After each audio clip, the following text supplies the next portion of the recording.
A special thank you to each of our subscribers who make this channel possible. Here's today's story.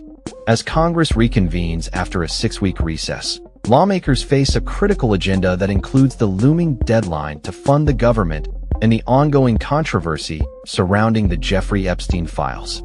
With the government funding deadline set for October 1st, bipartisan cooperation is essential, yet the political landscape remains fraught with tension.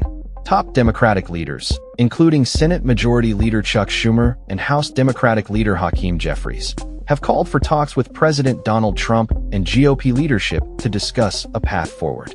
However, Trump's previous comments suggest skepticism about the potential for productive discussions.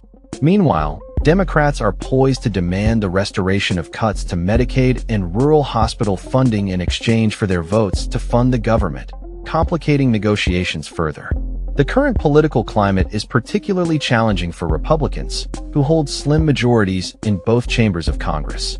So far, only 2 appropriations bills have passed through both the House and Senate, with numerous others stalled due to disagreements over funding priorities.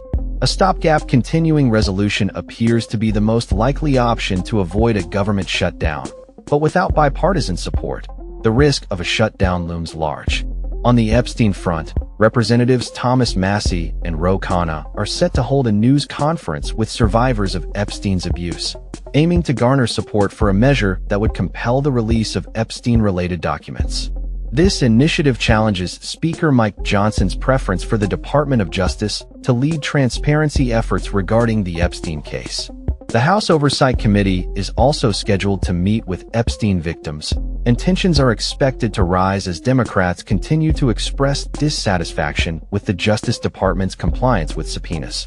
The Oversight Committee has subpoenaed the Epstein estate for documents and is pursuing testimony from former Labor Secretary Alex Acosta, who was involved in Epstein's controversial plea deal in 2008.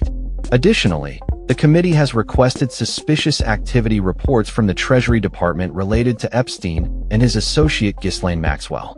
As Congress navigates these pressing issues, Trump's recent actions, including the deployment of the National Guard in Washington, D.C., and proposed crime legislation, will also be on the agenda. The House Oversight Committee plans to advance crime bills to support Trump's initiatives, while Democrats seek to counter those efforts with measures aimed at asserting D.C. home rule and increasing transparency. The debate over the federalization of Washington's Metropolitan Police Department is expected to be contentious, as Congress has never approved an extension of Trump's authority to utilize the police department beyond 30 days.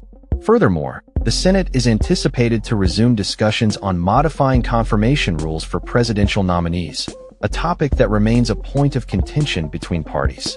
As Congress returns to Capitol Hill, the impact of Trump's recent summit with Russian President Vladimir Putin and ongoing foreign affairs, particularly concerning Ukraine, will also be scrutinized.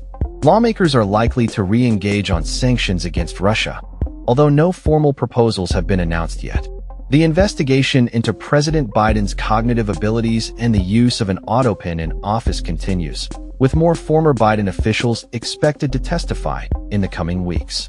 As the political landscape evolves, the return of Congress promises to be filled with high-stakes negotiations and intense scrutiny over key issues that will shape the legislative agenda for the foreseeable future. That's all for this story. We upload videos every day covering many different subjects, so hit that subscribe button to stay informed.